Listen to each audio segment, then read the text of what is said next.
Agri-Challenge, le magazine de l'entrepreneuriat agricole et du développement durable. La Banque agricole du Niger, Bagri, sponsor officiel d'Agri-Challenge. Bagri, nous œuvrons pour votre autonomie. Chers téléspectateurs, bienvenue dans ce nouveau numéro de votre rendez-vous consacré à l'entrepreneuriat agricole et au développement durable au Niger. Agri-Challenge, le magazine de l'entrepreneuriat agricole et du développement durable. L'agriculture, bien au-delà d'un simple moyen de subsistance, est un puissant moyen d'émancipation, de résilience et de transformation sociale. Aujourd'hui, nous vous emmenons à la rencontre de filles et de femmes courageuses qui ont fait le choix de travailler la terre, d'en tirer ses richesses et de répliquer cette activité chez elles. Une belle dynamique rendue possible grâce à une femme inspirante, porteuse d'une initiative remarquable. Restez avec nous pour découvrir cette aventure humaine porteuse d'espoir et le savoir-faire de ces filles et femmes qui redonnent vie à leur avenir.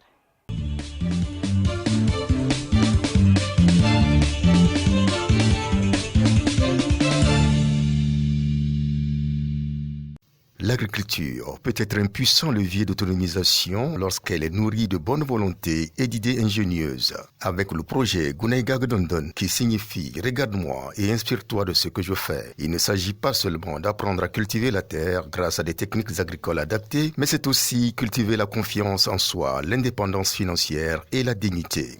Le projet Guneiga Dondon, c'est d'abord vraiment initier ces femmes à l'autonomisation financière, leur apprendre comment se débrouiller par elles-mêmes à travers une activité agricole. Le centre nous a fourni un terrain, ils nous ont appris comment faire une pépinière. En ce qui me concerne, j'ai piqué sur mes planches de la laitue et du pavron. Certaines ont mis du gombo, de la tomate, du piment et de l'aubergine. Nous avons appris beaucoup au niveau de ce centre. Par exemple, comment repiquer au sol la tomate, la laitue, le piment et le poivron. Apprendre les techniques agricoles à ces femmes et à ces jeunes filles et leur apprendre aussi à travailler ensemble de manière responsable et surtout à travers une redevabilité et une responsabilité partagée. Le centre nous a formés et sensibilisés sur l'entretien des plants et des espaces autour des plants en le débarrassant des mauvaises herbes, le binage et le ramassage de tout ce qui est plastique et déchets. Et c'est là partout, même si ce n'est pas au niveau de mes planches parce que c'est cela aussi l'avantage du travail en équipe. Portée par une femme au grand cœur, cette initiative du projet Guneiga Dondon transforme la vie des jeunes filles et femmes vulnérables en leur offrant les opportunités pour réussir par elles-mêmes. La magie de l'agriculture, si on peut l'appeler ainsi, en peu de temps, s'il y a de l'eau, il y a de la volonté, on s'est rendu compte, elles sont émerveillées, elles se sont rendues compte qu'il y a des productions qui ont des cycles de 6 semaines, de 8 semaines. Et là, elles sont surprises, elles ont déjà commencé à consommer, à vendre. Il y en a qui ont déjà épuisé leurs parcelles, elles ont vendu, elles ont consommé et elles ont fait ce qu'elles veulent avec leur argent parce que c'est ce qui est convenu. Et l'autre parcelle qui revient au centre, cet argent nous sert pour le fonctionnement du centre. On nous a attribué chacune 2 planches, une qui me revient et une autre pour le centre. Nous avons eu beaucoup d'avantages. Même l'arrosage nous a été simplifié parce qu'on dispose des tuyaux pour le faire. J'ai eu de l'argent et c'est avec cet argent que je parle pour faire mes petits besoins. Dieu merci. Je vendis ma planche de laitue. J'ai eu la somme de 12 000 francs et comme cela coïncidait à l'approche de la fête, j'avais profité payer des habits de fête pour mes enfants. Ce projet, qui participe à développer les compétences de ces filles et femmes, est bien structuré avec un cahier de charges bien déterminé et spécifique à chaque apprenante. Il y a également des fiches de suivi individuelles pour chaque femme, où chaque fois qu'une femme passe ici, c'est noté. On sait qu'est-ce qu'elle a fait comme activité, est-ce qu'elle a fait des herbages, est-ce qu'elle a biné, qu'est-ce qu'elle a fait concrètement. Et elle-même, elle note aussi tout ce qu'elle a observé, d'abord sur ses propres parcelles, mais aussi de manière générale, qu'est-ce qu'elle a constaté. Avant de venir au niveau de ce centre, je ne sais pratiquement rien faire dans le domaine de l'agriculture.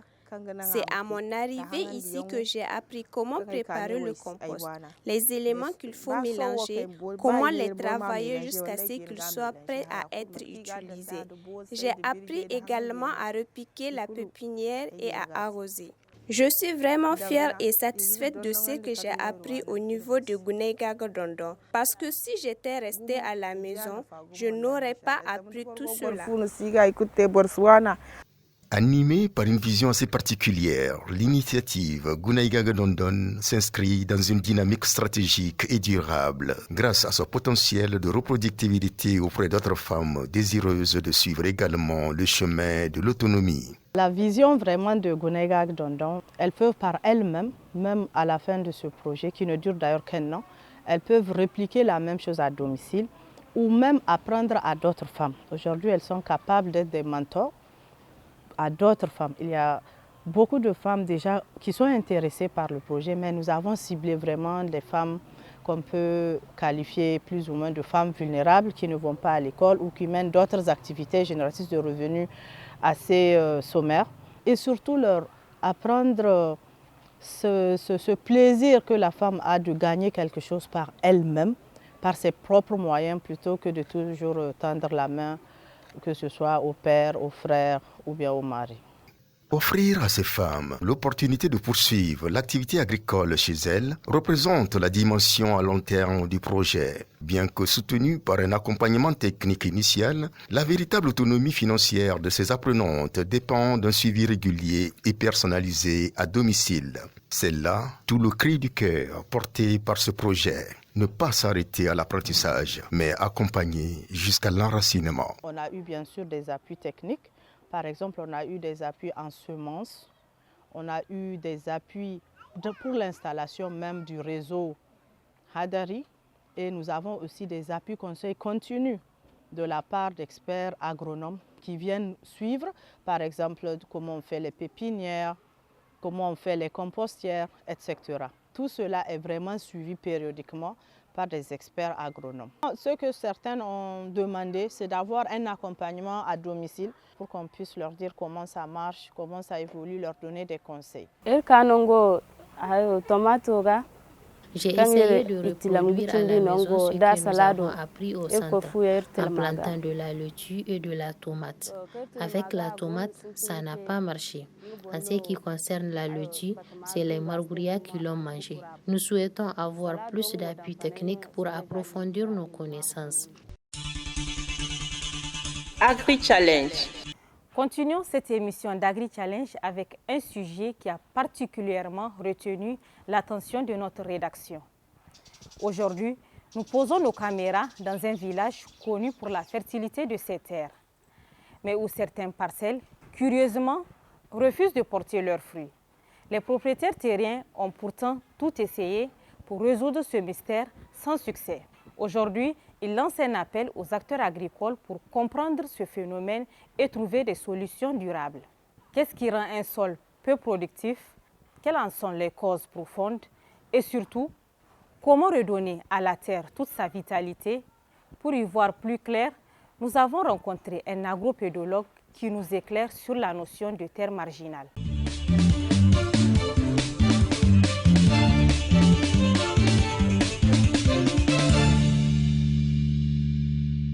Il existe des coins de terre ou même carrément des zones où les pratiques agricoles sont extrêmement difficiles. Les terres ne sont pas favorables à l'exploitation agricole et réduisent parfois les producteurs à des conditions de précarité malgré leur bonne volonté à améliorer la fertilité de ces sols. Ces terres sont dites terres marginales. Une terre marginale, c'est une parcelle ou étendue des terres dont les caractéristiques climatiques, pédologiques et topographiques ne permettent pas une exploitation agricole optimale. Donc c'est une terre fragile dont la fertilité du sol est très faible il y a une grande humidité et également caractéristiques physico-chimiques et biologiques ne sont pas convenables. Le village de Kongotondi-Mekerei est une zone favorable à l'agriculture. Les habitants y pratiquent le maraîchage. Les producteurs tyriens ont dressé plusieurs constats inquiétants sur certains sites maraîchers depuis près de 10 ans. Toutes les tentatives de mise en culture se sont réduites en échec. Ils demeurent perplexes face à cette situation. Il y a des endroits où si tu sèmes, les plantes poussent abondamment. Et après quelques temps, leur croissance s'arrête sans qu'elles n'atteignent leur maturité. Nous ne savons pas si le problème se trouve au niveau du sol ou des semences.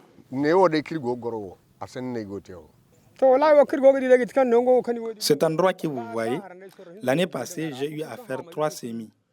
Dès que les plantes poussent, on dirait que quelque chose les retire d'en bas. Quand on retire les plantes, on constate que d'autres sont mangées par des termites et certaines, les racines s'attachent. Et quand j'ai essayé le mil, il pousse, mais après certaines feuilles blanchissent et d'autres jaunissent. Plusieurs facteurs contribuent en effet à la faible exploitation, voire à l'inexploitation des terres marginales au Niger.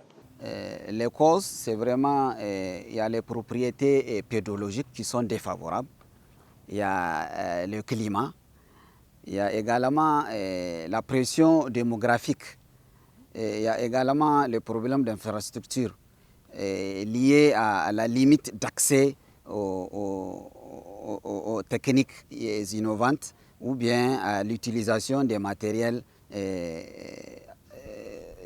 convenables.